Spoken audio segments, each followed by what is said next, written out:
Assalamu alaikum and good morning, everyone. Hope you're all keeping well. Thank you for joining. We are expecting more than 600 people today, but I'll give it a start and I'll let you guys join. We have more than 300, 334, and the number is increasing. So I guess we'll just give it a start and let your colleagues join, because then we try to struggle with time. Hope you're all keeping well and you had a great weekend. And thank you for joining us for this webinar, MegaGoal 135 course overview. This is a secondary session webinar for supervisors. This is a secondary session. I'm just repeating it once again to make sure you're in the right webinar. This is a secondary session webinar for supervisors. We will be covering session 1 today. We have session 2 in the afternoon at 1 p.m. This session is going to talk about the first semester course books MegaGoal. So we will be covering the course books MegaGoal 1, 3, and 5. And I guess before we proceed any further, as usual, I'll just pause here and check if the audio connection is working all right. So on the right hand of your screen, you'll find a hand icon just below your name. If you can please click on the hand icon if you can hear me. When you log into WebEx, you'll have to connect to the audio. I've just dropped in how you can connect to the audio. I'm just going to give you a minute to find the hand icon. Excellent. Lots of hands going up. Super. So we are sorted there. I wonder how many of you have joined us from last week, or you're joining here for the first time. Not sure about that. Do let us know in the chat box. But before I move on, I'll quickly introduce you to the moderators for today. Myself, Sarah Shija, along with my colleagues, Minerva, Nikos, Medani, and Nasir. We will be in there in the background to answer any questions you have, or if you face any trouble in the webinar, just let us know, drop it. We'll be able to help you out there. And our wonderful trainer for today is Danai, who does not need an introduction by now. Danai is a teacher educator, a content developer, and also an author. She's co-authored the Saudi editions and has successfully delivered several training workshops for supervisors and teachers in Saudi Arabia. Thank you, Danai, for your time and joining us today for the secondary supervisor series. Thank you. Thank you. Danai usually refers to a handout during the session. So each session has a handout. And then you can take these handouts for yourself. It's just a reference for you. You don't need to give it back to us. I'm going to drop the link to the handout. You can download the handouts as well. So it's not just a view version. If you click on download, you will be able to download these handouts. There are 2 handouts for session 1 that are on the link that I have just dropped in. So make sure you have that handout beforehand. Moving on to some housekeeping slides before I pass on to Danai. So as I said, once you're in WebEx, you have to ensure that you're connected to the audio. So you'll have to connect to the audio once you log into WebEx. So make sure you're connected. If you're facing any trouble or you cannot hear us, please let us know, and one of the moderators can help you support with the audio connection. We do recommend the calling in function using your phone, but I think the audio should be fine because we checked this earlier and most of you could hear me. We also recommend closing down any high networking apps such as Netflix, YouTube, any gaming platform, because this is going to affect the bandwidth of your webinar. And a very common question that we have been receiving via email, and also some of you have put in the chat box, is the certificate of participation. So I'll just cover that. The certificate of participation will not come immediately. You will receive it after the November 19th, 1-9. And this goes for elementary, this goes for secondary, this goes for intermediate, all the certificates. Although I think that's going to be now later, more than in November 19th, I suspect, because a lot of people have joined using their colleagues' link.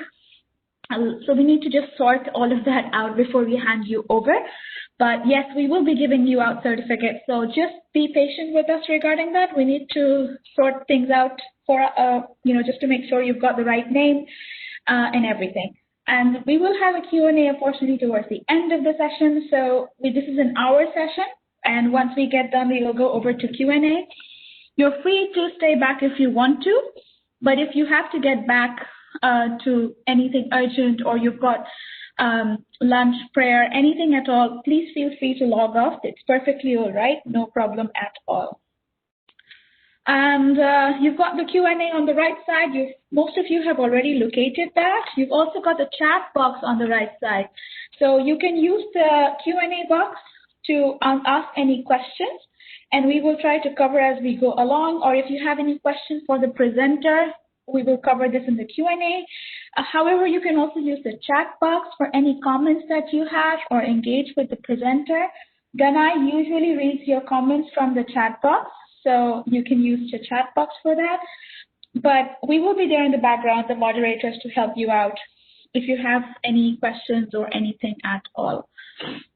A few FAQs before I go on is, apologies about repeating this, but I understand many of you must have joined in the first time for a secondary supervisor session, so this is just to ensure you have a seamless webinar experience.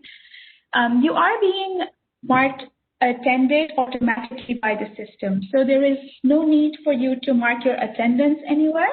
Did that make sense? Like, if you've logged in the webinar, you are marked as attended. So, and we kind of know when you've logged in, what time you log off. So don't worry about if you need to have your attendance marked out anywhere. There is no need for that. You must have noticed you can only see your name on the right side. You cannot see your colleague's name. You cannot see other supervisors. This is because of GDPR purpose and privacy. So you can only see your name. You're not in the hidden list. You're not the only one attending this webinar. We have 424 people who are in the session today, but you cannot see their names. And the same way, you cannot see the chat or view the comments that are coming in the chat. You can only see yours. You cannot see the chat or the colleagues, everyone, whatever they're commenting. However, Danai reads this out for you, so you make sure you're part of the session. So don't worry about that. What else? Yes, there is a different link to join the session. So once you join this session, this is a 10 a.m. session. There is a session at 1 p.m. today. There is a different link to that session. The same link is not going to work. It's a different time. So that's why this same link is not going to work. Please use the link that you receive in your email once you register. So if you have registered, just make sure you write your name. 3 things to that. Just make sure you write your name in English. You write the name as you want it to appear on the certificate. That is number 2. And number 3 is make sure you don't write it in Arabic. So number 1 is make sure you write your name in English, not in Arabic. Number 2, just make sure it's the correct spelling, and the email address that you use is correct, so you can receive the confirmation email in your inbox, because that is the email link that's in your inbox that you need to log into the webinar for 1 p.m. And please avoid sharing the links with your colleague, because every link is unique, and there is no general link that I can pass on to you. So if you're asking us for a link, emailing, we won't have a link to send it to you. The link is generated automatically once you log in, once you register for the webinar, sorry. Now, unless you have any questions for me, I will pass on to Danai. Where is the handout? Yes, I can drop that in for you again in case you've joined now. So here is the link to the handout for this session. This is session 1 for secondary supervisors. Anything else before I give on to Danai? I suppose we're sorted.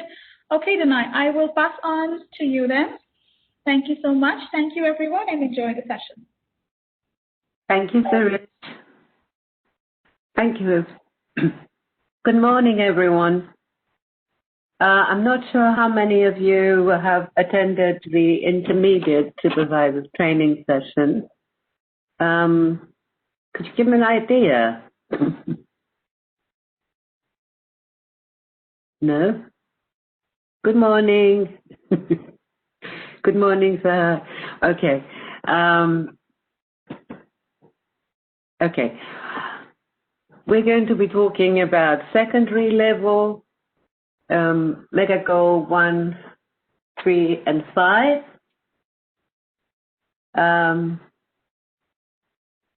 Thank you. I can see that people have attended previous lectures. Let me say one thing about the session today.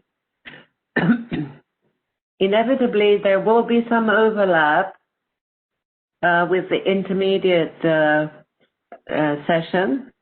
Some of the handouts might look the same, but they're not exactly the same. There are similarities and differences, obviously, that we are going to talk about.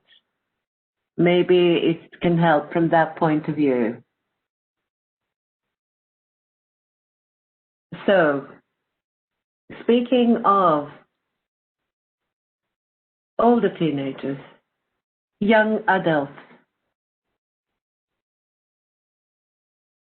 Okay, are they exactly the same as younger adults?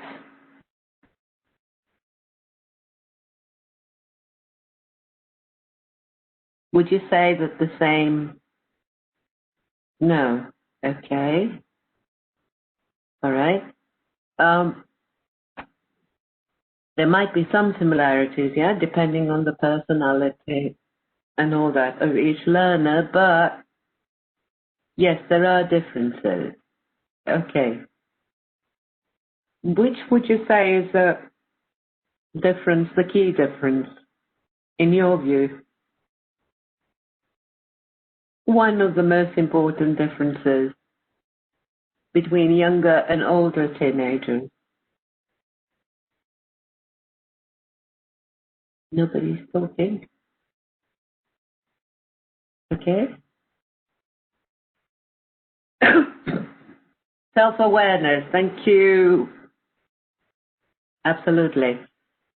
Self-awareness, and they're looking outwards, right? Okay, in other words, maturity, okay? Attention span and interest, yes? They take responsibility, yeah. Very good. So if you look at this, just to get us started, there are blanks there. This is not a test. It's just to get you thinking, self-esteem, yes. Okay, teacher comment. Yeah, could be positive, could be negative. Speaking about older teenagers, or if you like, young adults, I find that young adults, referring to them as young adults, especially when you're talking to teachers, helps sort of make the distinction. So, teacher comments, it's what? To keep them interested. Absolutely, they start worrying about the future, yes. Can we have a look at the blanks on the slide? Teacher comments, it's what? Important to keep them interested. Other ideas? Difficult to keep them interested. Hard to keep them interested. Yes? Any other ideas? Okay. Make things relevant to their interest. Okay. It's challenging to keep them interested. Yes. Okay. So I think there are more people who are basically agreeing on this.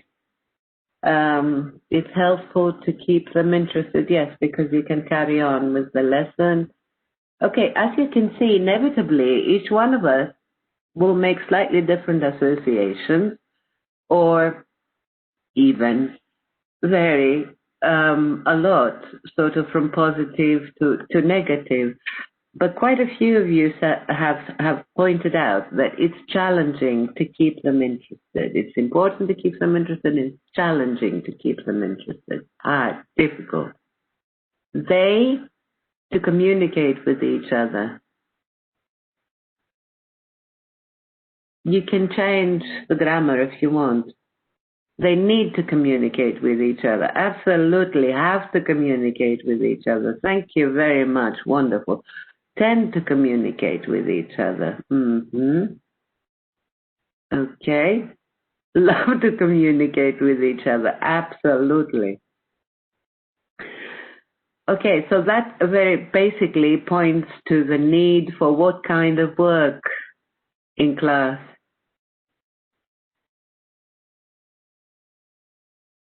Team, okay. In class, online, it doesn't matter what it is, but it's teamwork, pairs, groups, whatever you can arrange depending on the functions that are available to you as well. Yes, peers. They are influenced, oh sorry, there's a mistake there. They are influenced by their peers, you said. Yeah? Each other, by each other, okay? So by their peers. Any other influences? Social media, absolutely. They're influenced by social media. Any more? Okay, praising by others' opinion, yes. Peers, so we all agree that peers, okay.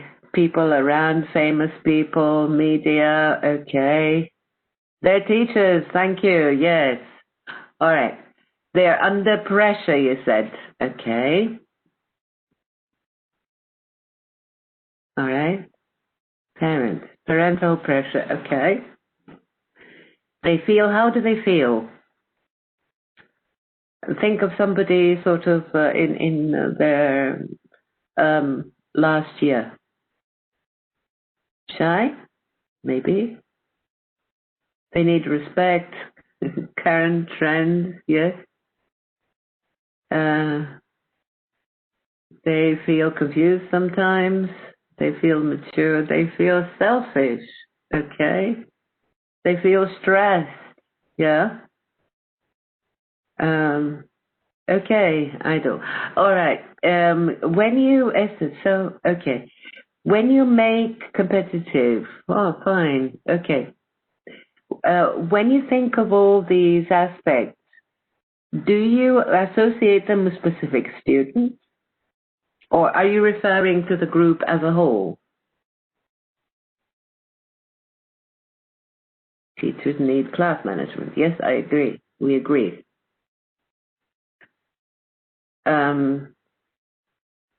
Okay. Now, let me just say something about that. You're thinking about the group. Okay. Most students. All right. Okay, we'll go back to that. They something to take on responsibility.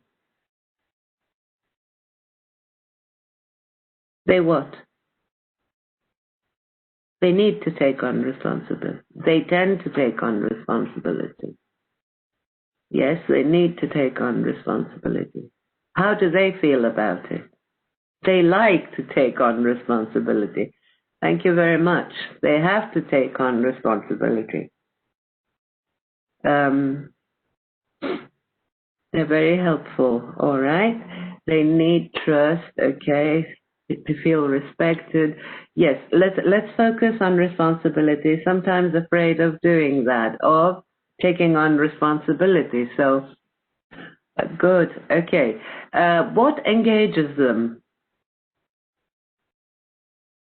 They're ready, yes, to take on responsibility. What engages them? Discussion.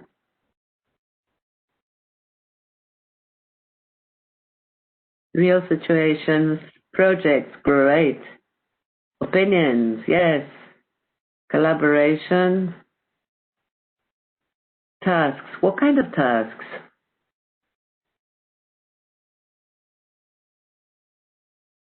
Authentic, interesting, challenging, interactive, good. Okay. Relevant context, free responses to topics. Okay. So expressing their own opinion. All right. Now the last one, I think you've already, okay. You've already sort of filled in, you've commented on. Okay, 21st century skills, activities, concern. Okay, they are concerned about the future. They're worried about the future. They worry about the future. They're uncertain. They're excited about the future. Yes? think about the future. They plan about the future. They're excited about the future. So basically, they're waiting to enter the life of adults, yes? Real life activities, okay? That, I suppose, is about engaging them, all right? So the future is a very important element for older adolescents. Okay, good. All right. Fine. Okay. Sorry, didn't mean to go there that quickly. Okay, if you look at your handout,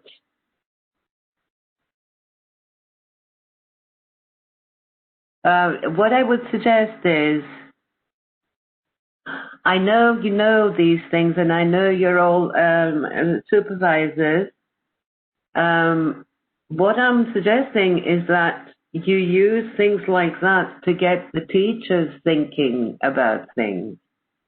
It's not possible to deal with older adolescents, with young adults, if you don't try and focus on them as a group and as individuals. So what I would suggest is that you address that with teachers, okay? So anything that we're doing together, what I would say is, please consider doing it with teachers. Okay, so I repeat, I know you're all supervisors. I am not trying to offend anybody. We've got 1 hour. There are many issues. We'll try and address as many as possible. One of the very important issues, which I think is a make or break, is focusing on learners. Yes, you will be better than me. So I'll repeat this from time to time. Anything that we do together, think about sort of how you might want to do it with your teachers, or change and do something a lot better with your teachers. So if you look at your handout, those of you who have attended other sessions, okay, will recognize the areas for different factors. The difference being, your that you're supposed to compare younger adults and young adolescents and older adolescents, okay? So use your experience knowledge. This is addressed to teachers, so you can use this with your teachers or part of it or change it, okay, to get consider this. Now, those who have also thought about younger adolescents, I think will benefit so that they can make some distinctions. Because although there is overlap, I don't think we should assume exactly the same things, as you pointed out earlier. Now, the second part is basically answers, as some of you have seen. So I would get teachers to focus on this part initially, okay? And then about this one, go through the comments and compare with your ideas, comments, circle comments that you think apply to older adolescents, young adults, work in pairs of groups of teachers, okay? So here you go. A lot of these things you have mentioned yourselves already in the discussion we've had, and thank you very much for that. Including things like learning needs and preferences. You mentioned that learning should be related to them, their interests, okay? They need involvement in the learning process. increasing independence. Learning should be viewed as a broad concept, inclusive life experiences, learning how to learn, thinking, discovery engages them. Okay. Thinking engages them. So what I would like to say there is that's something to bear in mind at all times. So instead of telling them, get them to think and elicit from them. If you just tell them things all the time, yes, critical thinking. Thank you, Adele. Critical thinking at all times. Don't associate critical thinking with only specific tasks. It doesn't work that way. Just keep them thinking, keep them reflecting, okay? So keep them active. And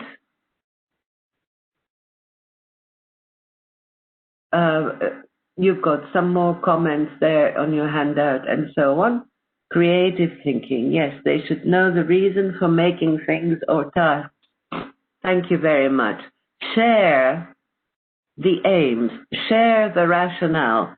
If, for example, you ask them to brainstorm about advertising before you before you use a chapter that has to do with advertising, let's make it more specific, a reading text that has to do with advertising.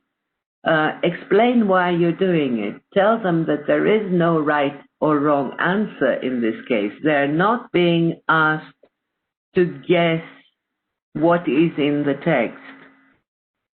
Simply explain to them that you're asking them to do that, to give them time to remember things from their real life, to remember language if you want them to brainstorm and think of words and phrases.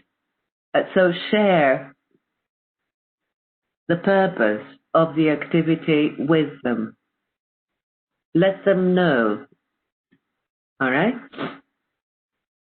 I'm not sure what you might think your teachers need in order to do that, but as we're going to have a look a bit later, there is a teacher's guide that is very detailed and very specific, and what I would suggest is that you get teachers to go through it, to read it, to use it. Okay. Now, you've seen these before, some of you. Just to remind you, yes, they need to know the student's age characteristics. Yes, absolutely. Because if you remember, okay, let's forget this for a minute. If you remember, the first one here, most of you came up with things like challenging, hard, difficult, and so on. And this is what you hear. I think it's probably the most frequent comment that is made by teachers. Why? Because one, they might not be doing things that's keeping their students active and involved. And secondly, they don't give them the time to activate, use what they know, raise expectations. So it's very, very important. You can't do this. You can't really keep them interested. You can't keep them engaged if you don't focus on them.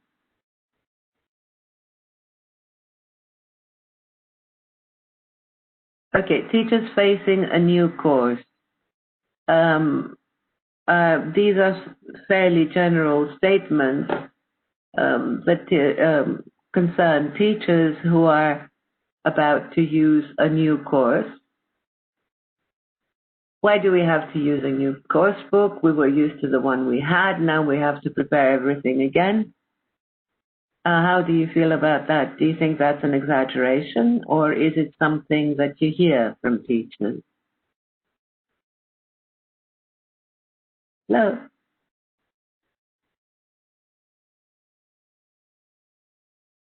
Yes, most of them. All right. Sometimes. Yes. Okay. You always hear that. Yes, you hear that. Yeah. Okay. To that, what I would say is, yes. What I would say is that there is usually a very good reason to change.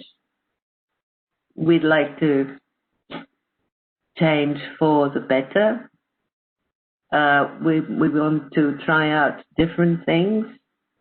We don't want to be dogmatic. But also, the most important, I always say the framework of skills is the same. Thank you very much. That's very, very important. Can you please remind your teachers that they are not teaching the book, they're teaching the language. So a lot of the preparation they might have done for another course might be relevant. If some of the preparation is really not the type of preparation that would engage young adults, then obviously, yes, they can't use it.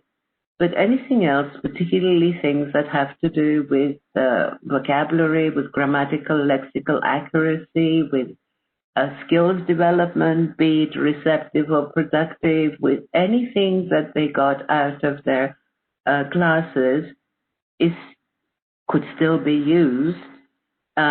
Also, if they've done any activities that worked well and have been very successful, they could use them in this course as well. And they can adapt the course to suit their students. Provided that doesn't mean planning should start from the learner's experience and knowledge, not what is stated in the book, absolutely.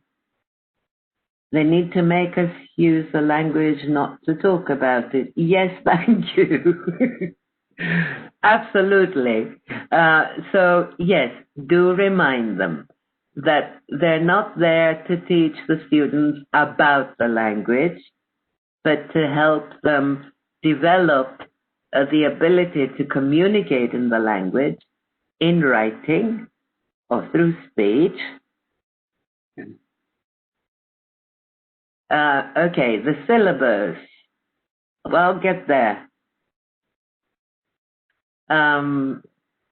Okay, our goals, aims clear. Do we know which skills we have to focus on?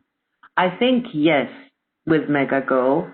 And as we'll see, just glancing through the pages of the teacher's guide, the goals are listed very, very clearly.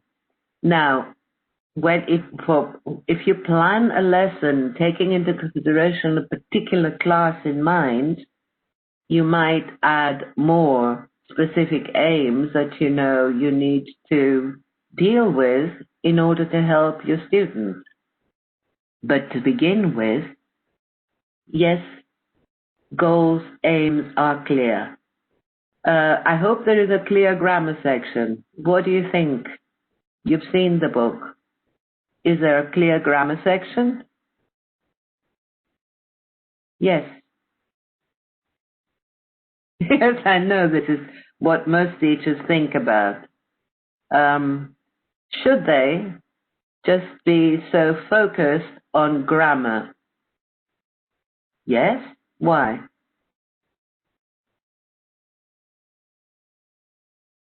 Integration, you mean skills integration makes it hard for teachers. Yes, but what about the students? Okay, you've got different attitudes. Fluency first, as somebody. So some of you are more skills-oriented than accuracy-oriented. Okay. Grammar, okay, is the speaker contacting with the attendee? Yes. They are suffering from what they want to spend more time explaining. They feel comfortable explaining something clear and precise. Yes, everybody is used to grammar. They should focus on daily use of language. All right. some are complaining of having more than one grammatical rule. Okay, I'm beginning to get a bit worried about what all this means. And I'm sorry if I'm going to be repeating things that some of you have heard before. Very nice comment about the syllabus being a journey. Absolutely. Yes, the world is changing, so the course book should change. But so should we in the way we do things quite often, even though we might not like it very much. Teachers, so many grammar activities. There are grammar activities for you to use, but let me say, teachers love to explain grammar every time you visit their classes. Yes, because they feel more confident doing that, rather than trying to do a skills development lesson, or a lexical skills development lesson, or anything else, okay? They feel comfortable, they're within their comfort zone. So it's up to you to help them change that a little.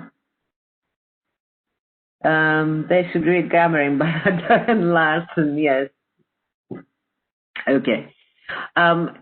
We all know that if you make grammar mistakes, you can still communicate. So, but you need words. You need words that mean something. If you know the grammar rules, but you haven't developed your vocabulary or your vocabulary skills, you won't be able to communicate. You can't communicate just with grammar. And that is that we know. So what we're dealing with, especially with this age group, are people, yes, they spend more than one period to explain one rule. Thank you so much. No, we don't. We try to help learners discover the rule, and the material is all there for teachers to do that. In the sessions with the teachers, I will try to make time for a little grammar demo. Yes, not everything should be explained. Practice is more important. Also, you yourselves made some comments about learners in secondary, and you said that they're self-aware, they like to think, they like to participate, and they like to do things, basically, to be involved. So instead of giving them grammar rules, look at what you have in your presentation material and help them discover the grammar rule. Okay, they can understand. Also, please, one of the things that is major is that the young adults that you're dealing with, yes, some of them, thank you, are very advanced. Okay? Yes, you can consolidate the grammar and the functions. But again, let me go back to that comment about some of the learners are quite advanced, they're quite fluent. As some of you have commented in other sessions, learners who play games, learners who are interested in gaming, learners who use all kinds of YouTube, use the web. Yes, grammar comes with practicing the language. Let students acquire the language. Yes, and this is what they're doing these days. Some of you made the statement that there are students who come into class and they're quite fluent. And they're self-taught. It's because of what they do on a day-to-day basis. So we can't disregard that. The status of language is changing. And then when we start giving them grammar rules and start really practicing grammar translation, how can we expect them to be interested? It has nothing to do with what's happening around them in the world. If people want to be good at translation, well, they train to become translators or interpreters. And we know that's a very hard thing to do. It's a very demanding profession, if you like. It's not easy to be an interpreter. So it really goes against everything that the students know. So I don't think we should expect them to be interested if we go for grammar translation. Yes, you can. I'm not saying that you may not, that the teacher might not explain something or explain something at the end after helping the learners discover it, just to wrap up, to make it clear to everybody. Yeah, of course. I mean, nobody's being that dogmatic. One of the things that we get a lot of is how can we do pair work online? Now, this is largely dependent. Yes, thank you very much for Wilkins. Yeah, let me repeat that, what you just said. Okay, you famously stated, without grammar, very little can be conveyed. Without vocabulary, nothing can be conveyed. Okay, but you know, we've moved on even further, and we know that even though grammar might be erratic, people manage somehow to convey things with some vocabulary, especially if you're dealing with vocabulary in chunks. So, oops, I am sorry, I seem to have shut the chat. Oh, no. Okay. Sorry. So, not disregard the time needed for speaking and writing. Unfortunately, most teachers tend to spend very little time on speaking and writing. And in fact, this is what students need, right? They need to be able to speak. They need to be able to write. If you think about it, the way things are developing with distance learning, with remote work, with yes, with productive skills, yes, but the way in real world, okay, what's happening with communication online globally? I don't mean just now, sort of the crisis. I mean in general, writing has become important. Some of the writing is really sort of scripting, in other words, using a spoken language as people often chat online or comment online while they're playing a game or chatting instead of using sort of audio. But in other cases, you need to do very careful writing. One of the things that is very, very important that I really can't stress enough is note-taking. It's a skill that is very, very important. But young learners, they're worried about the future. They're worried about further studies or work, okay? You can't give them grammar because it's not going to help them operate. You give them the grammar, but you have to use it to develop other things. Yes, they tend to rely on open pair work and not do close at all, to not waste class time. Okay, we're going to get to that a bit later. Yes, how can we do pair work, group work with 30 students? That's the time why you do pair work, group work, to optimize the time. How can I tell teams, groups are actually working online? Well, you do need functions on your platform, that help you listen in. So you need chat rooms, breakout rooms, they're called different things. I understand you have a team room. I'm not sure whether you're using any other functions. Now, don't students need to see me to know I'm there? What do you think?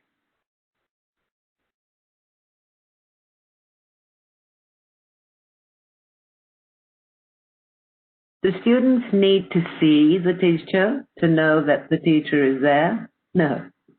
No need. No. Not necessarily. Am I here with you? Are we communicating as best we can? Yes. How?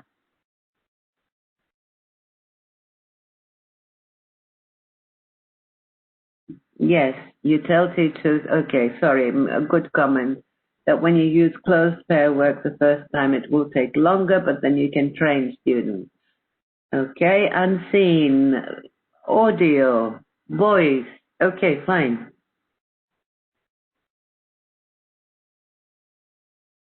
Okay, some more from teachers, they need clear guidelines. Teachers guide, please. I think I would really stress that to teachers, and if you're training teachers, just use the teacher's guide. Talk about changes, okay? Talk about changes and adaptations, if you like, but use the teacher's guide. It's enough to show visual materials or audio. That's about the last point. Okay, so they need clear guidelines, someone to show us how to use the material. I'm sorry that a demo lesson is not possible in the time we have, but you can show them, I'm sure. Access to all the components. Do remind teachers, please, that in order to have access to all the teacher resources, they need to register. Otherwise, they might get material that is not right, that it is outdated, or not have access to teacher resources. Clear step-by-step teacher's notes. Teacher's guide, please. To know how long we can spend on different sections. That is, very reliant on planning. So they need to plan. They need to plan in all cases. Their plan doesn't need to be a 20-page paper. Note take. Know how to prioritize aims, goals. Know how to assess our students. Big discussion here. Set up activities and homework for whom online? Teachers do it if they are motivated enough. Yes, but it is going to make their life a lot easier if they plan. So get them to look at the teacher's guide. The teacher's guide is interleaved, so they can really work through it very, very easily. Okay, and at least make some notes about how long each thing is going to take, and also what they need to do and what they don't need to do, because their students are more advanced than that. Maybe if they have advanced students. Okay, so in terms of components, then we're talking about student book, audio program, workbook. By the way, let me say one thing about the workbook. Teachers might decide to use some of the material in the workbook in class, okay? We would have to look at specific lessons to talk about what's important and what's not. Everything sort of is important or not if your students are advanced and don't need to spend that long. For example, the first thing I can think of is grammar, because quite a few of the grammar areas are areas that have been dealt with in the past in other levels. If you feel that your students can cope with them, there's no need to do every single exercise that's there. You might want to assign exercises and tasks to learners who do need more help, but not everybody. So this is why it's so important for teachers to plan and not just go through the material in a linear basis. So Teacher's Guide Test Bank, that why not make the workbook online interactive website? Yes, well, people are doing that sort of thing quite a lot. Yes, but you can put it online for now, okay? And you can show it on the screen, yeah? So focus on what your learners need to see on the screen. So put the task, put the page, put the task on the screen, okay, and get students to work on it and then elicit answers, the feedback, okay. If you want to give them material to work at home, then get them to have a look, prepare it, and give them the answers, or I'm talking about flipping to some extent. Okay, test bank. You can change the tests, use them as they are. Interactive whiteboard software and active book. Active book, okay. Do you say 45 are enough for the teachers to complete a whole lesson? That is the main complaint of the teachers. Yes, let's talk about it. Again, it depends on how they work. If people insist on explaining every single thing on the page and giving and repeating rules and translating everything, there's no way they can complete a whole lesson. Also, as you will see, we have included some items in the lesson.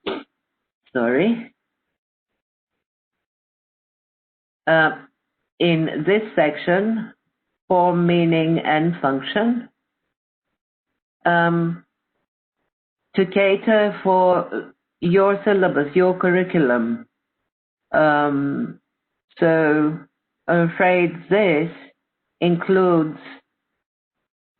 things that the students have probably dealt with before. So flip, if you have to, flip it. In other words, give it to them to have a look at beforehand. Advise them to work together in study groups beyond the classroom, outside the classroom, to save a bit of time there. And you said it yourselves. If you're going to make this grammar the focus of everything, you can see what happens. Then grammar gets into listen and discuss, which, okay, it's there, but it's there to help you focus on the grammar point of the lesson or points of the lesson, okay? Then all of a sudden this becomes grammar and this becomes grammar, okay? And everything becomes grammar. So it really depends on attitude there. There is a fair bit of material to deal with, but you need to deal with it in a way that is useful for the learners. Also, one more thing. It doesn't go by pages. This is why planning is so important. There might be material over 2 pages, okay? For example, this bit here. Language and context, listening, pronunciation. It looks like a lot, okay? But this is not going to take as long as, for example, the listen and discuss, or even the reading. So I think this is the important part of it. Yes, of course, I'll put on the pages of the book.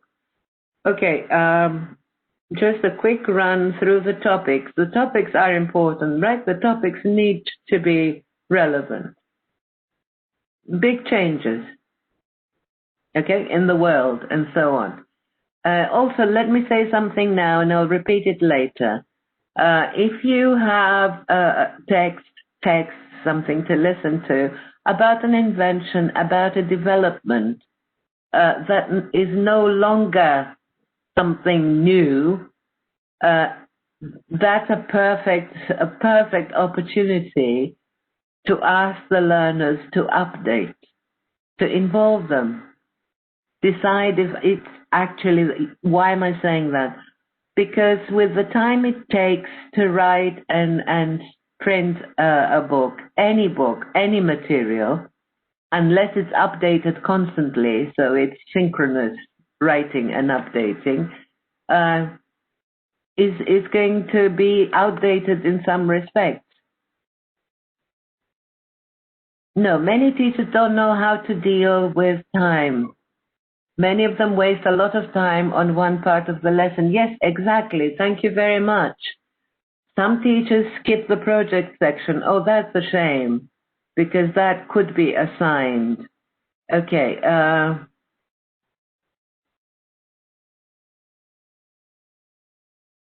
Yes, but if the book tells you which is a core activity or not, do you think it always agrees with your students' needs and abilities? Abilities more so, especially at this time when people are exposed to this language constantly. Let's face it, it's a global medium. They have access to the internet. They are self-aware. They are learning. They learn all the time. Spending a lot of time explaining grammar for students sends a message to the students that English is difficult. Absolutely. So I think, you know, if you say this is core and that's not core, it might not agree with the actual needs of your learners. Okay, so if you run through the topics, you will find that they're quite relevant. Thinking of goals and what they need to do. Get teachers to look at scope and sequence. In other words, quite honestly, what I would do is organize teachers in groups and get them to go through every single component, read it. Because when people are hit with a lot of material at once, they're afraid to read it. You know that. Especially when there's a lot to read. Actually, the introduction could be quite useful. I know most people avoid reading it. Break it down to pieces. So scope and sequence here. Okay? So you want to talk about grammar. This is what's happening with grammar. So if you want core, look at the scope and sequence, really. But you might want to add a couple of things. Okay.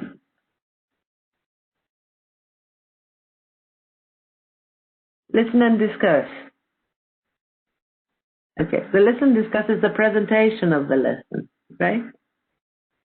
And as it happens, what you would call the language, what I call the language focus, which could be grammar, could be vocabulary, could be functions, could be anything at all, is included in this part. Okay? Now, I know that some people, just as you said yourselves, they could have a professional development meeting to discuss the book, its contents, and method or approach. Okay? Okay. I'll talk about the project in a minute. Okay. But pair work is important. It shouldn't be skipped. Maybe they think this is too elementary, that it's not interesting, adapt it. So again, we're talking about planning, but not planning for hours, endless hours.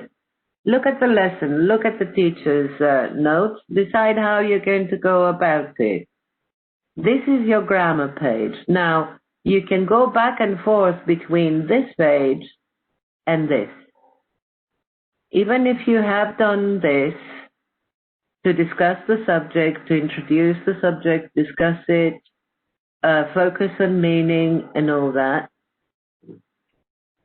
vocabulary comprehension. So initially it's used to introduce the topic, but the grammar is in there. So supposing you were dealing with grammar, you would have go back and get the learners to identify all the examples in the text.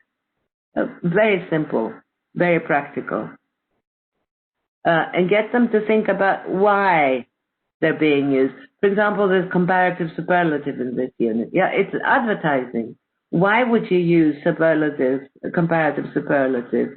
To say that one product is better than another. They do not need to translate every new word exactly. That translation is a problem, and it needs to be dealt with, and I think you're the people who can deal with it best. It doesn't work.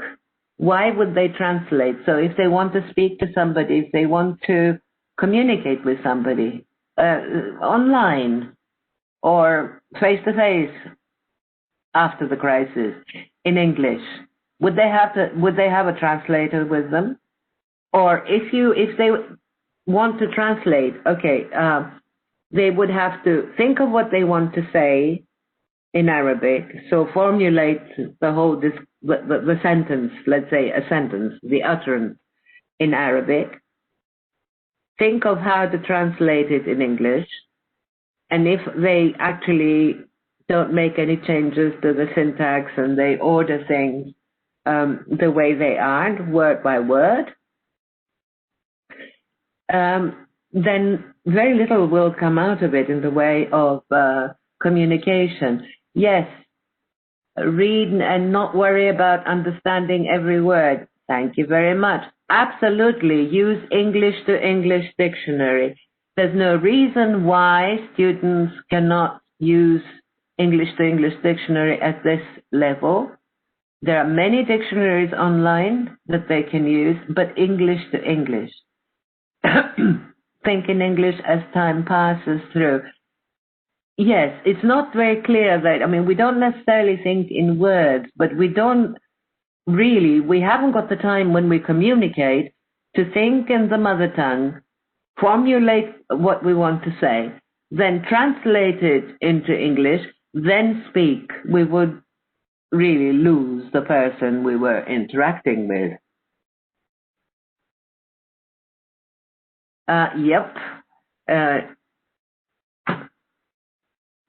Reading lesson. Okay. Language in context. Okay, again, it's meaningful. Listening, pronunciation, about you, conversation. We have a request about reading, and we're running out of time, so I think I'll address that. Okay, you've got a reading lesson. Three-stage approach. A three-stage approach. What I would do is, one thing that I would change personally is this, but I'll get to that. Okay, before you read, the word of plastic, get more pictures if you want, or ask the students to find pictures before the lesson.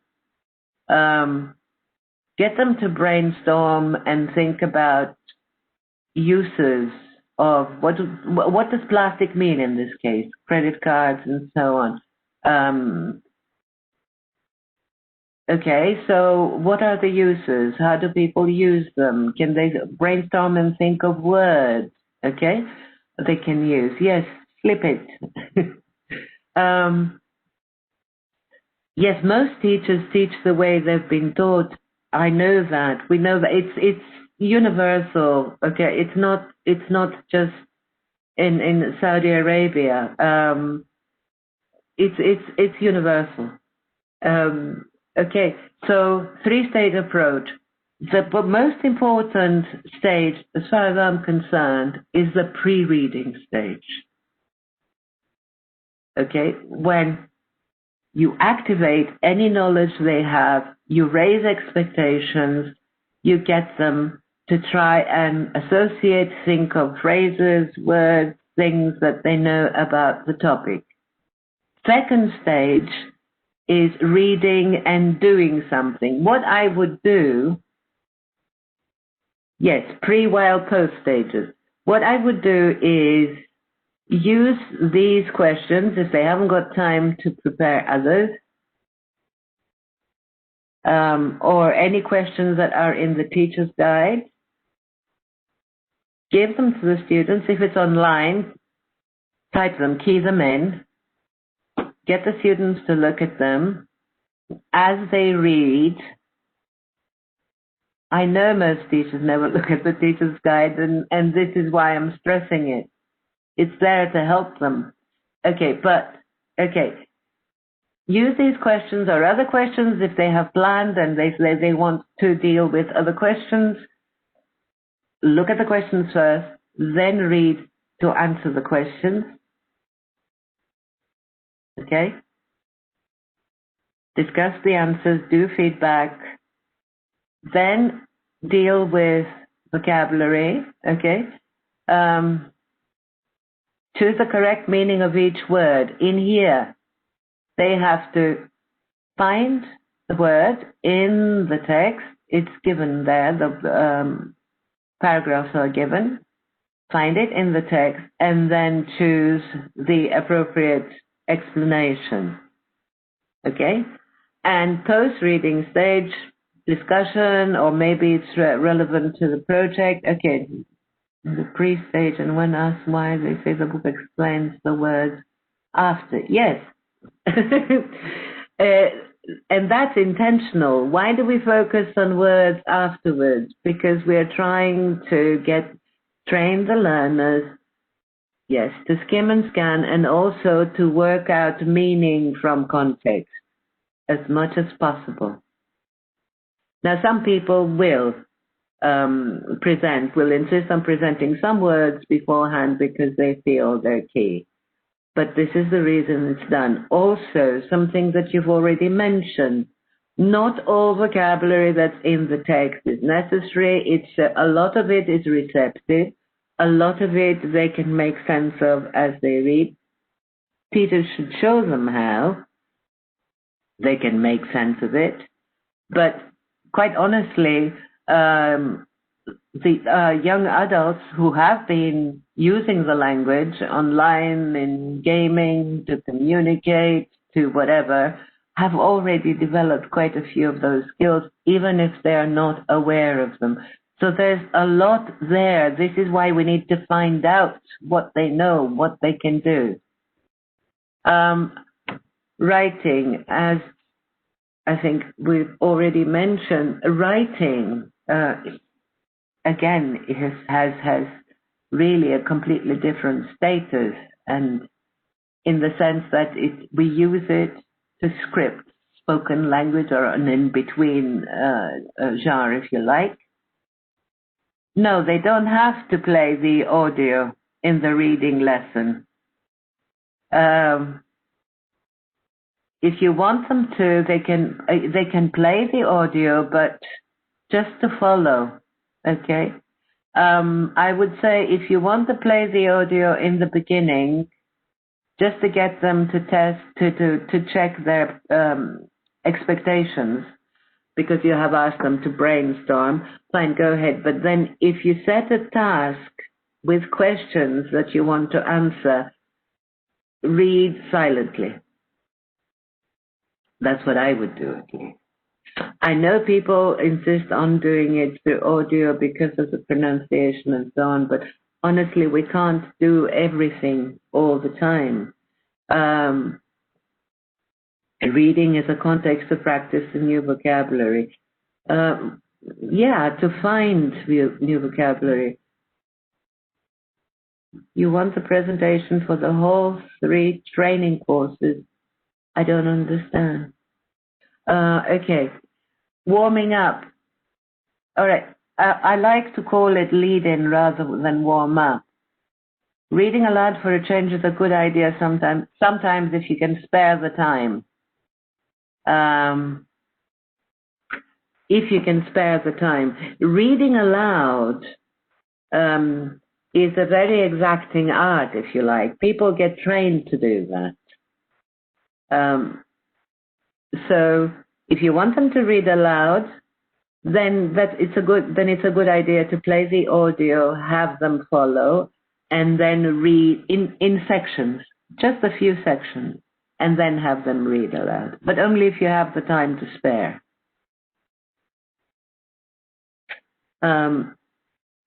Writing corner with important features about how to organize things, what is important in the type of writing that they need to do.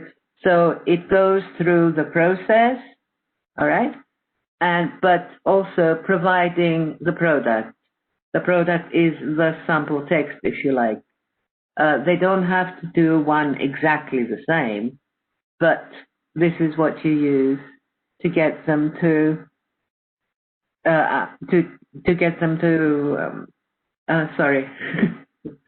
to produce. Okay, you use this text to highlight features of this type of text, so they can then make notes, and from the notes produce their own text. Okay, so it's all there. This is the section that I mentioned before. That is there to satisfy the requirements of the requirements of your curriculum, and make sure that things are there for them in case they crop up in the exam. Project, in my view, is one of the most useful things in the book. Flip it.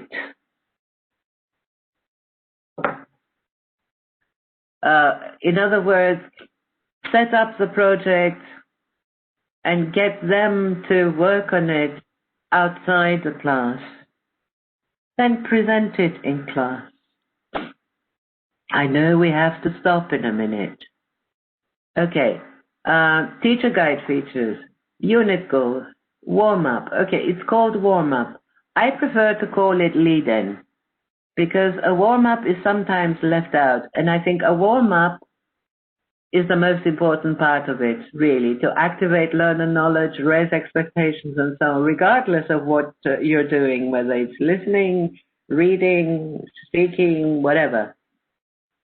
Teaching notes, step-by-step notes, language builder, explanation of any confusing grammar or vocabulary issues, teaching tips, additional activities that are optional or could be used to replace something.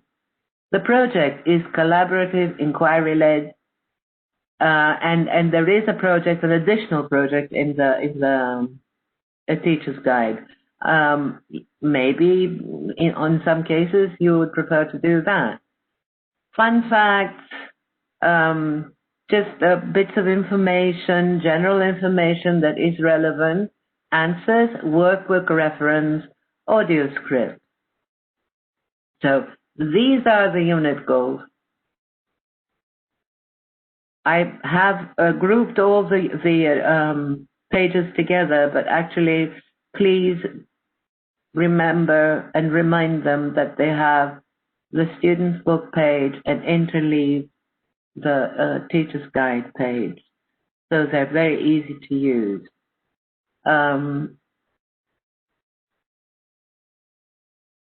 Right. I'm just running through it. We haven't got the time to go through everything. Slight changes. Okay.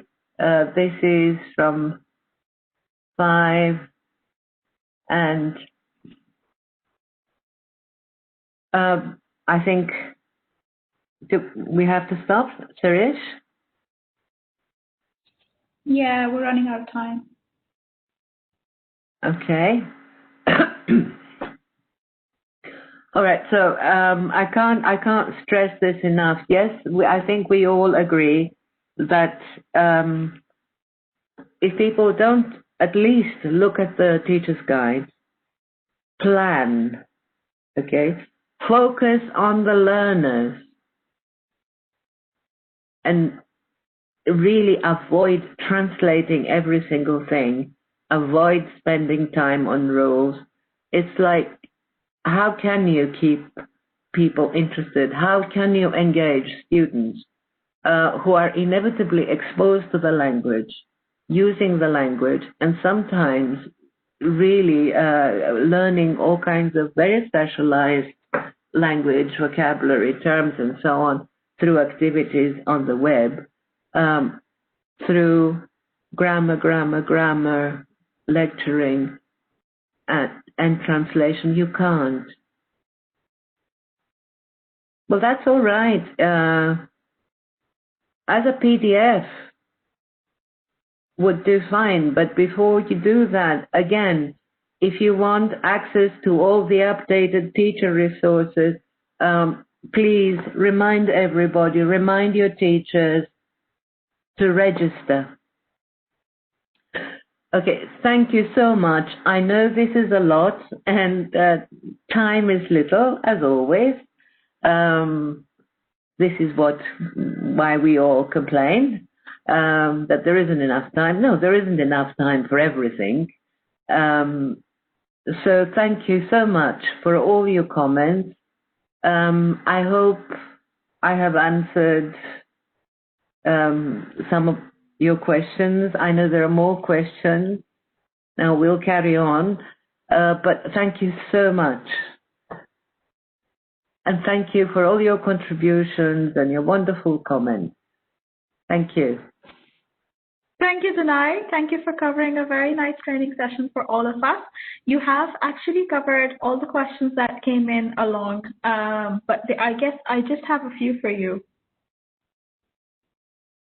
Number one is it important to show the book on the screen when explaining? Yes. I'm not sure whether you've got you must have the other handouts, which is just notes and things. Teaching and learning face-to-face and online. This is the point I'm trying to make sort of on the second page. Show on the screen what you want the learners to focus on. Don't try to stick the whole classroom in. So don't try to fit the classroom into the computer, so to speak. This is what I've put down. This is digital space. It can accommodate quite a lot. And it can accommodate what we said, which is very, very important. Digital presence. Your presence can be through audio. They don't have to see you, okay? So this allows you to really, on the screen, show what you want students to focus on. Yep, makes sense. You've answered this already, but it has come in the Q&A now. Should we teach the students all the information mentioned in the reading passage? Sorry, should we teach the students all the information mentioned in the reading passage? No, you shouldn't teach the students all the information. You should let them identify the information that's mentioned in the passage and deal with the information that's relevant so they can relate to it and do things with it. And also, this means that you don't have to ask a question about every single item. You don't have to ask questions that are based on every single sentence of the reading. Mm-hmm. And the second one is, I suggest that the teachers introduce the project at the beginning of the unit. Yes, I would like to deal with that, yeah. Why is that? Okay. And then it says, sorry.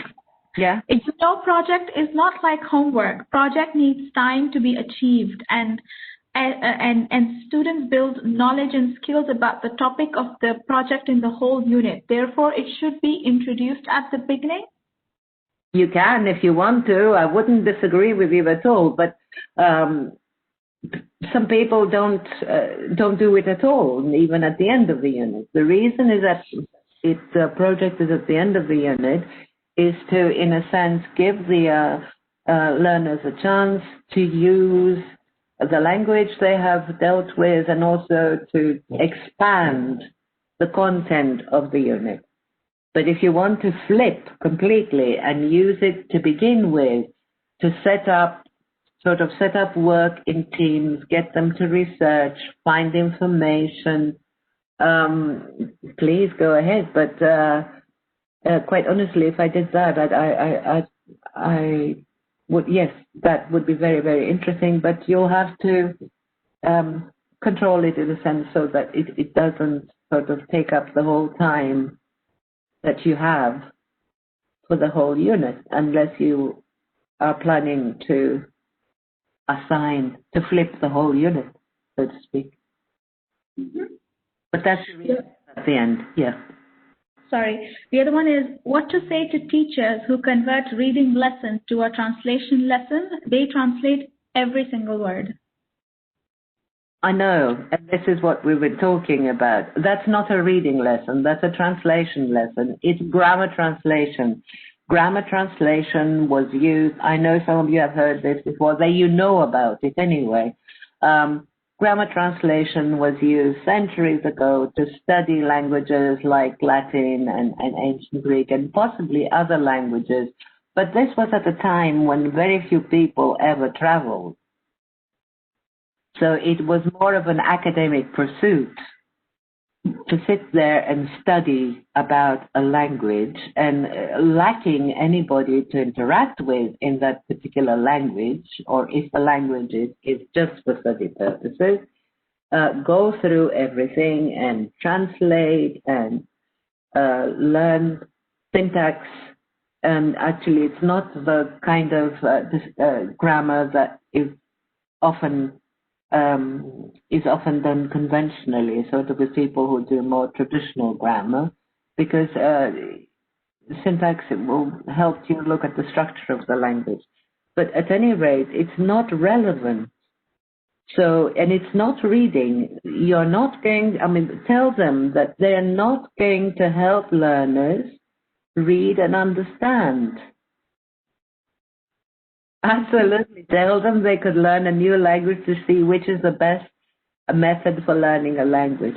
Yes, in other courses, training courses, longer training courses that we ran in the past in Saudi Arabia, we used, just to begin with, to remind people of how it felt and make them aware of some issues. We used another language, a language that people were unlikely to know, like Greek, for example. And it works. It reminds people of how it feels. Yes, agreed. Thanks, Danai. And there's one, from your point of view, what is the difference between teaching method and teaching strategies? Okay, I prefer to call it a teaching approach, teaching learning approach, actually. Not a method, because a method is more restrictive and restricted. And you have to follow every single step. Teaching strategies are different ways of doing things, particularly catering for specific tasks, challenges, aims, objectives. They're used differently.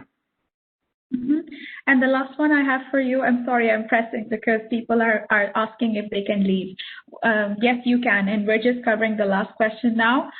Sorry, owing to time, we will stop now. Would you give an example of forming objectives using SMART? Why?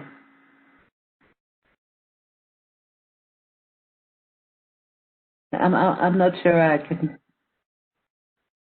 I'm not sure I can follow this. You're referring to something that might not be relevant looking at this course. I don't know if I'm misunderstanding things. Sorry about that. I'm just checking if there's any additional. I think we made the SMART goals. Okay, fine.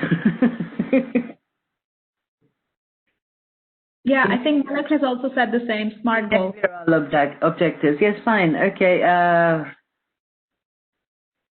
We would have to look at a very specific example. Again, taking into consideration learners, say advertising. No, I wouldn't like to do this like this. There's a whole approach behind this. Sorry, no.